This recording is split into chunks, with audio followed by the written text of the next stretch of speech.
Nest building.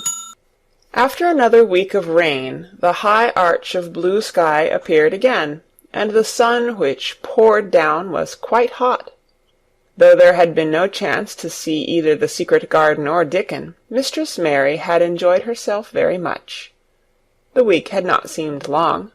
She had spent hours of every day with Colin in his room, talking about Rajahs, or gardens, or Dickon and the cottage on the moor.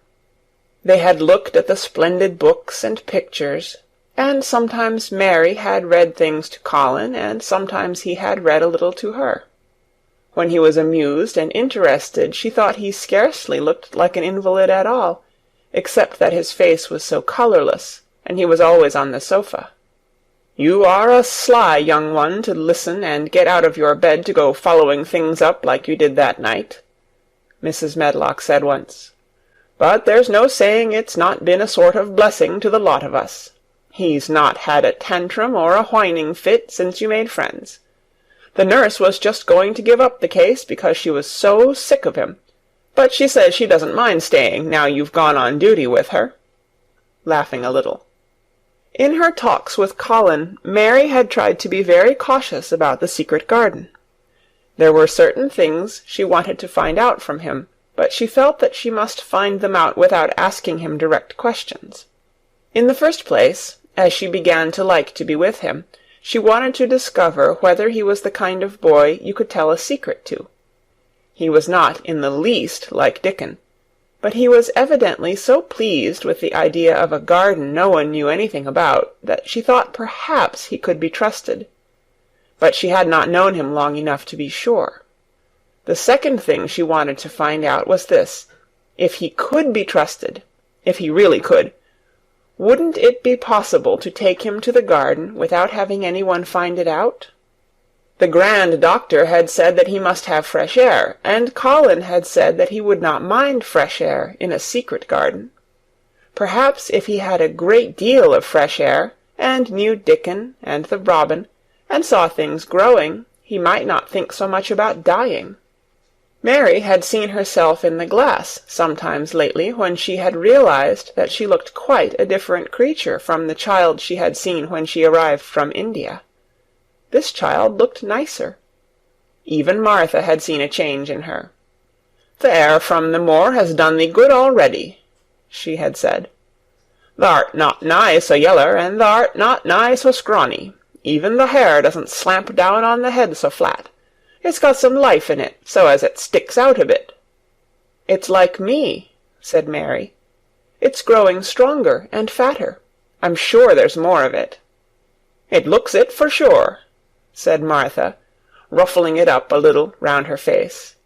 "Thou'rt not half so ugly when it's that way, and there's a bit of red in the cheeks." If gardens and fresh air had been good for her, perhaps they would be good for Colin. But then, if he hated people to look at him, perhaps he would not like to see Dickon. "Why does it make you angry when you are looked at?"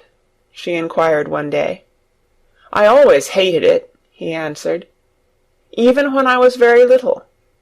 Then when they took me to the seaside, and I used to lie in my carriage, everybody used to stare, and ladies would stop and talk to my nurse, and then they would begin to whisper, and I knew then they were saying I shouldn't live to grow up. Then sometimes the ladies would pat my cheeks and say, 'Poor child.' Once when a lady did that, I screamed out loud and bit her hand. She was so frightened she ran away." "She thought you had gone mad like a dog," said Mary, not at all admiringly. "I don't care what she thought," said Colin, frowning. "I wonder why you didn't scream and bite me when I came into your room," said Mary. Then she began to smile slowly. "I thought you were a ghost or a dream," he said. "You can't bite a ghost or a dream, and if you scream they don't care. Would you hate it if a boy looked at you?" Mary asked uncertainly. He lay back on his cushion and paused thoughtfully. "There's one boy," he said quite slowly, as if he were thinking over every word. "There's one boy, I believe I shouldn't mind. It's that boy who knows where the foxes live. Dickon." "I'm sure you wouldn't mind him," said Mary. "The birds don't, and other animals," he said, still thinking it over. "Perhaps that's why I shouldn't. He's a sort of animal charmer, and I am a boy animal." Then he laughed, and she laughed too. In fact, it ended in their both laughing a great deal, and finding the idea of a boy animal hiding in his hole very funny indeed. What Mary felt afterward was that she need not fear about Dickon. On that first morning when the sky was blue again, Mary wakened very early. The sun was pouring in slanting rays through the blinds, and there was something so joyous in the sight of it that she jumped out of bed and ran to the window. She drew up the blinds and opened the window itself, and a great waft of fresh, scented air blew in upon her. The moor was blue, and the whole world looked as if something magic had happened to it. There were tender little fluting sounds here and there and everywhere, as if scores of birds were beginning to tune up for a concert. Mary put her hand out of the window and held it in the sun. "It's warm, warm," she said. "It will make the green points push up and up and up, and it will make the bulbs and roots work and struggle with all their might under the earth." She kneeled down and leaned out of the window as far as she could, breathing big breaths and sniffing the air, until she laughed because she remembered what Dickon's mother had said about the end of his nose quivering like a rabbit's. "It must be very early," she said. "The little clouds are all pink, and I've never seen the sky look like this. No one is up. I don't even hear the stable boys." A sudden thought made her scramble to her feet. "I can't wait. I am going to see the garden." She had learned to dress herself by this time, and she put on her clothes in 5 minutes. She knew a small side door, which she could unbolt herself, and she flew downstairs in her stocking feet, and put on her shoes in the hall. She unchained and unbolted and unlocked, and when the door was open she sprang across the step with one bound, and there she was, standing on the grass, which seemed to have turned green, and with the sun pouring down on her, and warm sweet wafts about her, and the fluting and twittering and singing coming from every bush and tree.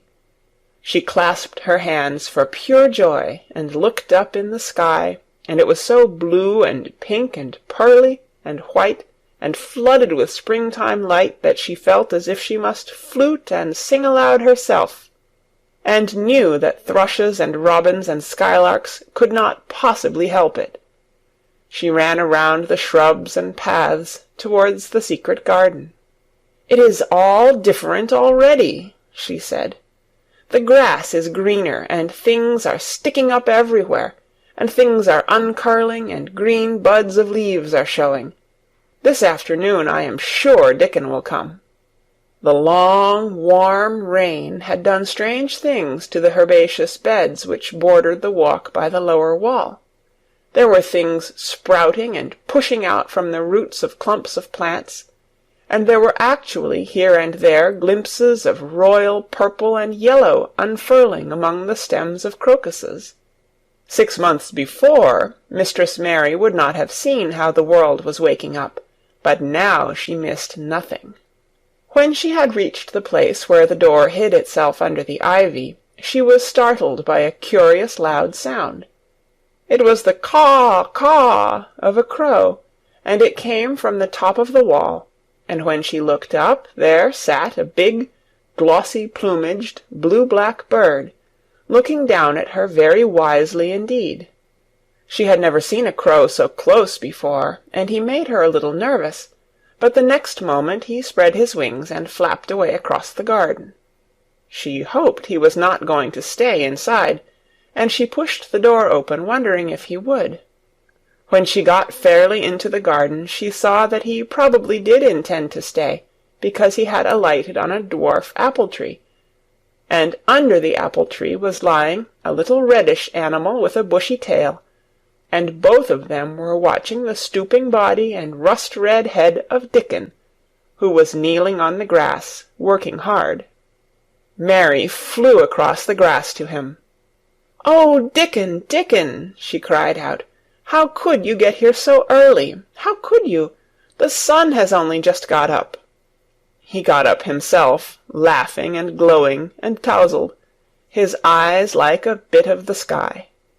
"Eh," he said, "I was up long before him. How could I have stayed abed? The world's all fair begun again this morning, it has, and it's workin' and hummin' and scratchin' and pipin', and nest-buildin' and breathin' out scents, till you've got to be out on it, 'stead o' lyin' on your back. When the sun did jump up, the moor went mad for joy, and I was in the midst of the heather, and I run like mad myself, shoutin' and singin'. And I come straight here. I couldn't have stayed away. Why, the garden was lyin' here waitin'."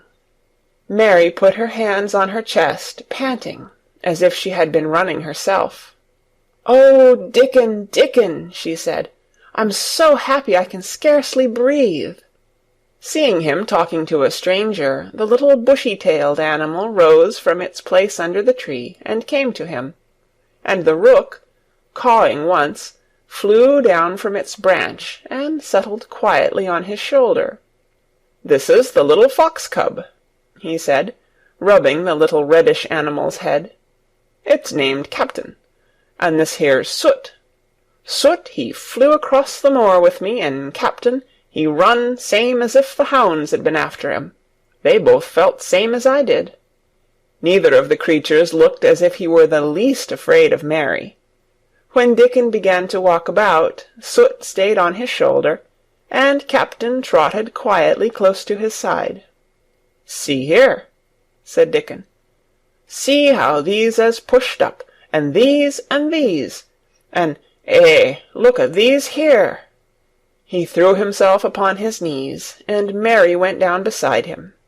They had come upon a whole clump of crocuses, burst into purple and orange and gold. Mary bent her face down and kissed them. "You never kiss a person in that way," she said, when she lifted her head. "Flowers are so different." He looked puzzled, but smiled.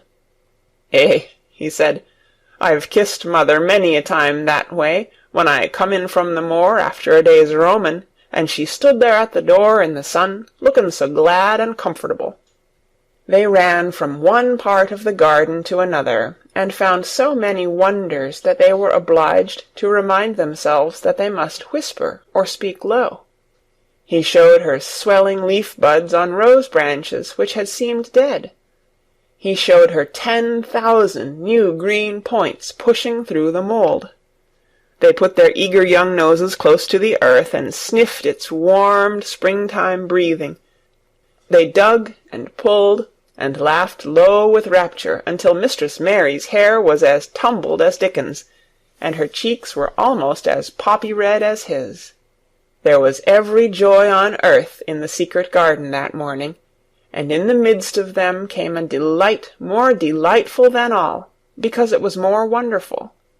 Swiftly something flew across the wall and darted through the trees to a close-grown corner, a little flare of red-breasted bird with something hanging from its beak. Dickon stood quite still and put his hand on Mary almost as if they had suddenly found themselves laughing in church. "We munnot stir," he whispered in broad Yorkshire. "We munnot scarce breathe. I knowed he was mate-huntin' when I seed him last. It's Ben Weatherstaff's robin. He's buildin' his nest. He'll stay here, if us don't fright him."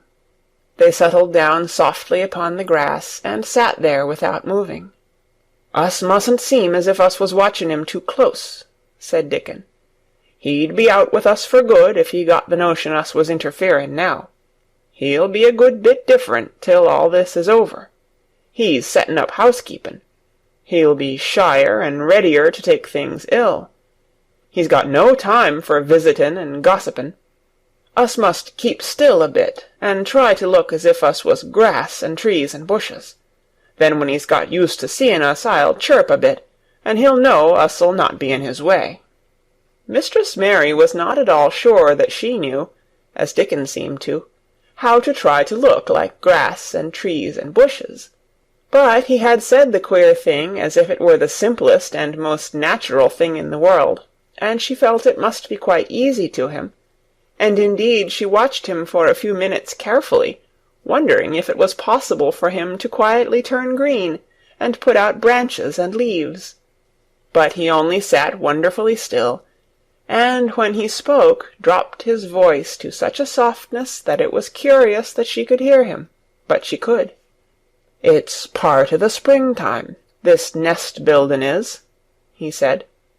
"I warrant it's been going on in the same way every year since the world was begun. They've got their way o' thinking and doing things, and a body had better not meddle. You can lose a friend in springtime easier than any other season, if you're too curious." "If we talk about him, I can't help looking at him," Mary said as softly as possible. "We must talk of something else. There is something I want to tell you." "He'll like it better if us talks o' something else," said Dickon. "What is it thou's got to tell me?" "Well, do you know about Colin?" she whispered. He turned his head to look at her. "What does thou know about him?" he asked. "I've seen him. I have been to talk to him every day this week. He wants me to come. He says I'm making him forget about being ill and dying," answered Mary. Dickon looked actually relieved as soon as the surprise died away from his round face. "I am glad o' that," he exclaimed. "I'm right down glad. It makes me easier. I knowed I must say nothing about him, and I don't like having to hide things."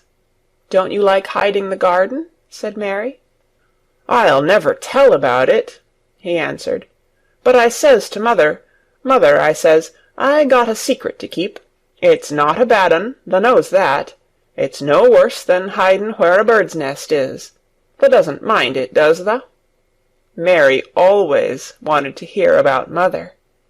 "What did she say?" she asked, not at all afraid to hear. Dickon grinned sweet-temperedly. "It was just like her, what she said," he answered. "She give my head a bit of a rub and laughed, and she says, 'Eh, lad, thou can have all the secrets thou likes. I've knowed thee 12 year.'" "How did you know about Colin?" asked Mary. "Everybody as knowed about Mester Craven knowed there was a little lad as was like to be a cripple, and they knowed Mester Craven didn't like him to be talked about. Folks is sorry for Mester Craven because Mrs. Craven was such a pretty young lady, and they was so fond of each other. Mrs. Medlock stops in our cottage whenever she goes to Thwaite, and she doesn't mind talking to mother before us children, because she knows us has been brought up to be trusty. How did thou find out about him? Martha was in a fine trouble the last time she came home. She said tha'd heard him frettin', and thou was asking questions, and she didn't know what to say." Mary told him her story about the midnight wuthering of the wind which had wakened her, and about the faint far-off sounds of the complaining voice which had led her down the dark corridors with her candle, and had ended with her opening of the door of the dimly lighted room with the carven four-posted bed in the corner. When she described the small ivory-white face and the strange black-rimmed eyes, Dickon shook his head. "Them's just like his mother's eyes, only hers was always laughing, they say," he said. "They say as Mr. Craven can't bear to see him when he's awake, and it's because his eyes is so like his mother's, and yet looks so different in his miserable bit of a face." "Do you think he wants to die?" whispered Mary. "No, but he wishes he'd never been born. Mother, she says that's the worst thing on earth for a child. Them as is not wanted scarce ever thrives. Mr. Craven, he'd buy anything as money could buy for the poor lad, but he'd like to forget as he's on earth. For one thing, he's afraid he'll look at him some day and find he's growed hunchback." "Colin's so afraid of it himself that he won't sit up," said Mary. "He says he's always thinking that if he should feel a lump coming he should go crazy and scream himself to death." He oughtn't to lie there thinking things like that," said Dickon. "No lad could get well as thought them sort of things." The fox was lying on the grass close by him, looking up to ask for a pat now and then, and Dickon bent down and rubbed his neck softly, and thought a few minutes in silence. Presently he lifted his head and looked round the garden. "When first we got in here," he said, "it seemed like everything was grey. Look round now, and tell me if thou doesn't see a difference." Mary looked, and caught her breath a little. "Why," she cried, "the grey wall is changing. It is as if a green mist were creeping over it. It's almost like a green gauze veil." "Aye," said Dickon, "and it'll be greener and greener till the grey's all gone. Can thou guess what I was thinking?" "I know it was something nice," said Mary eagerly. "I believe it was something about Colin. I was thinking that if he was out here he wouldn't be watching for lumps to grow on his back. He'd be watching for buds to break on the rose bushes, and he'd likely be healthier," explained Dickon. "I was wondering if us could ever get him in the humour to come out here and lie under the trees in his carriage." "I've been wondering that myself. I've thought of it almost every time I've talked to him," said Mary. "I've wondered if he could keep a secret, and I've wondered if we could bring him here without anyone seeing us. I thought perhaps you could push his carriage. The doctor said he must have fresh air, and if he wants us to take him out no one dare disobey him. He won't go out for other people, and perhaps they will be glad if he will go out with us. He could order the gardeners to keep away so they wouldn't find out." Dickon was thinking very hard as he scratched Captain's back. "It'd be good for him, I'll warrant," he said. "Us'd not be thinking he'd better never been born. Us'd be just two children watching a garden grow, and he'd be another. Two lads and a little lass just looking on at the springtime. I warrant it'd be better than doctor's stuff." "He's been lying in his room so long, and he's always been so afraid of his back, that it has made him queer," said Mary. "He knows a good many things out of books, but he doesn't know anything else. He says he has been too ill to notice things, and he hates going out of doors, and hates gardens and gardeners. But he likes to hear about this garden because it is a secret. I daren't tell him much, but he said he wanted to see it." "Us'll have him out here some time for sure," said Dickon. "I could push his carriage well enough. Has thou noticed how the robin and his mate has been working while we've been sitting here? Look at him perched on that branch, wondering where it'd be best to put that twig he's got in his beak." He made one of his low whistling calls, and the robin turned his head and looked at him inquiringly, still holding his twig. Dickon spoke to him as Ben Weatherstaff did, but Dickon's tone was one of friendly advice. "Wheresoever thou puts it," he said, "it'll be all right. Thou knew how to build the nest before thou came out of the egg. Get on with thee, lad. Thou'st got no time to lose." "Oh, I do like to hear you talk to him," Mary said, laughing delightedly. "Ben Weatherstaff scolds him and makes fun of him, and he hops about and looks as if he understood every word, and I know he likes it. Ben Weatherstaff says he is so conceited he would rather have stones thrown at him than not be noticed." Dickon laughed too, and went on talking. "Thou knows us won't trouble thee," he said to the robin. "Us is near being wild things ourselves. Us is nest-building too, bless thee. Look out thou doesn't tell on us."